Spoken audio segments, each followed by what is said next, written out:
या देवी सर्वभूतेषु शक्ति रूपेण संस्थिता नमस्तस्यै नमस्तस्यै नमस्तस्यै नमो नमः। नमस्कार। आ गया है शक्ति आराधना का सबसे बड़ा पर्व नवरात्रि और आपके साथ मैं हूं मुक्ता सिंह और मेरे साथ हमारे स्टूडियो में मौजूद हैं ज्योतिषाचार्य सरिता मिश्रा। तो बरसात के बाद शरद ऋतु आ गई है। मौसम का ये परिवर्तन शक्ति आराधना के लिए सबसे अच्छा समय माना जाता है। शारदीय नवरात्रि में शक्ति आराधना का बेहद महत्व है। यही वो समय है जब भगवान राम ने रावण पर विजय प्राप्ति के लिए माँ जगदम्बा की आराधना की थी। उन्होंने नीलकमल जैसे अपने नैनों को भी माँ भगवती को चढ़ाने का संकल्प कर लिया था।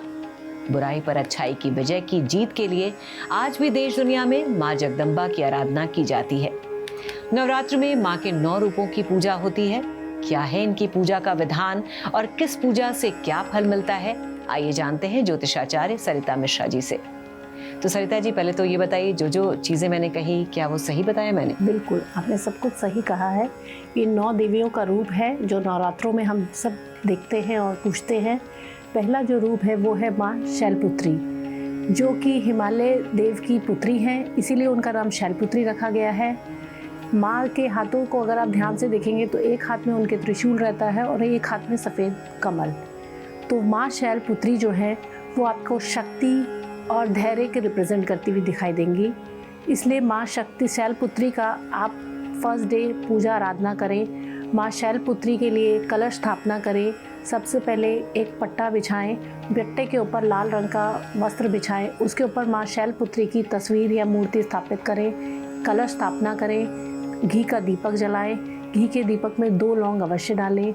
और माँ शैलपुत्री को जो प्रसाद के रूप में बहुत पसंद है वो है सफ़ेद दूध से बना कोई भी पदार्थ। हो सके तो मखाने की खीर का भोग अवश्य लगाएं। ऐसा करने से आप माँ शैलपुत्री को प्रसन्न करेंगे और माँ शैलपुत्री आपके जीवन में शक्ति स्मृति प्रदान करेंगे आपके जीवन भर। चलिए, तो आपने बहुत ही अच्छे से बता दिया कि पूजा का विधान क्या है और हमें कौन सा प्रसाद चढ़ाना चाहिए जिससे कि हमें फल प्राप्ति हो।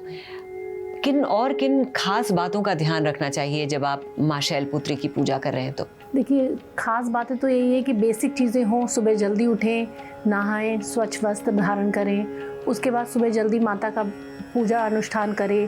प्रॉपर पूजा करने के बाद माता को भोग लगाएं, भोग समस्त परिवार में बांटें, शांति बनाए रखें, मंत्र जाप करें माँ शैल देवी का कम से कम 108 बार अवश्य जाप करें। उसके बाद आप किसी की चुगली ना करें। सिर्फ व्रत करने से आपको फल नहीं मिलेगा, कहीं ना कहीं जैसे चुगली नहीं करनी है, किसी की बुराई नहीं करनी है। जितना हो सिर्फ व्रत करने से आपको कोई परिणाम नहीं मिलता है। लोग कहते हैं कि हम माता की भक्ति कर रहे हैं, पूजा कर रहे हैं, बट हमें कोई माता कुछ दे नहीं रही है, तो ये ऐसे नहीं देती हैं। इसके लिए आपको बहुत कुछ त्यागना पड़ता है। जैसे कि आपके अंदर अहंकार है, उसको त्याग दीजिए। लोगों के बारे में बुरा बोलते हैं, वो त्याग दीजिए। लोगों को माफ़ करने की धारणा लाइए। किसी से बदला मत लीजिए। जितना हो सके अपनी बुरी चीज़ों को रोकिए। लोगों का दिल मत दुखाएं। जितना हो सकता है उनका भला करने की कोशिश करें। ऐसे कुछ नियम आपको ज़रूर धारण करने पड़ेंगे, तभी जाके माँ शक्ति आपको कहीं ना कहीं अपना फल अवश्य दिखाएंगी। ये बात आपने सरिता जी बहुत अच्छी कही, क्योंकि हम लोग क्या सोचते हैं कि हम माँ की आराधना कर रहे हैं, हम पूजा कर रहे हैं तो वही पर्याप्त है। ऐसा नहीं है। हमको अपने रोज़ के रूटीन में भी बहुत सारे बदलाव करने पड़ते हैं। मन के जो विकार हैं उसे निकालने पड़ते हैं। अब जैसे आपने बोला कि इंसान तो इंसान ही है, हर आदमी पूजा करता है तो कोई ना कोई फल प्राप्ति की अभिलाषा रहती है। तो माँ शैलपुत्री की पूजा करने से किस तरह के फल मिलते हैं? यदि आप में साहस नहीं है, आपकी शत्रुता बढ़ रही है, तो इन सब में आपको बहुत विजय मिलेगी। अगर आप माँ शैलपुत्री की पूजा आराधना करते हैं तो आपका साहस बढ़ेगा, शत्रुओं का नाश होगा और आपको जीवन जीने की सही सलाह मिलती चली जाएगी। और ये सबसे ज़रूरी चीज़ है, क्योंकि समय जैसा भी हो, अच्छा हो बुरा हो, लेकिन साहस और शक्ति सबसे ज़्यादा ज़रूरी है। इसके बगैर जीवन में कुछ नहीं है। बिल्कुल, अच्छे या बुरे समय का और ख़ासतौर पे बुरे समय का हम सामना कर पाते हैं। अच्छा, जैसे आपने बोला कि हम मंत्र का जाप भी करते हैं, तो कोई खास मंत्र जिसका जाप हमको करना चाहिए पहले दिन? हो सके तो माता रानी का मंत्र जाप, सबसे छोटा बीज मंत्र ओम श्रीम शैलाय देवी नमः, इस मंत्र का बीज मंत्र कम से कम 108 बार अवश्य करें। क्योंकि अगर बड़ा मंत्र देते हैं तो ना तो लोग उसको जप पाते हैं और ना कर पाते, क्योंकि आज के इस व्यवस्थित जीवन में किसी के पास समय ही नहीं है जो बैठकर लंबे लंबे मंत्रों का जाप कर सके। तो हम ये चाहेंगे कि कम से कम 20 मंत्र तो अवश्य जपें और अपना मन साफ सुथरा रखें। क्योंकि अभी हम पहले दिन की बात कर रहे हैं, तो मुहूर्त क्या है, पहले किस समय पे स्थापना करनी चाहिए? वैसे तो सुबह अर्ली मॉर्निंग मुहूर्त निकला है 6:17 से 7:22 में।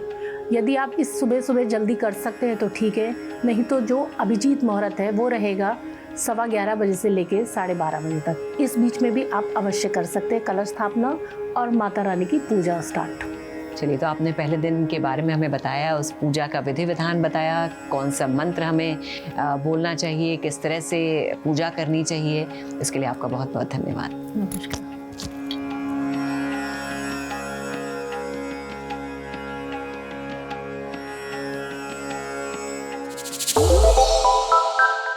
श्रेष्ठ उत्तराखंड पर खबरों से जुड़े रहने के लिए चैनल को सब्सक्राइब और लाइक करें, बेल आइकन दबाएं और देखते रहें श्रेष्ठ उत्तराखंड।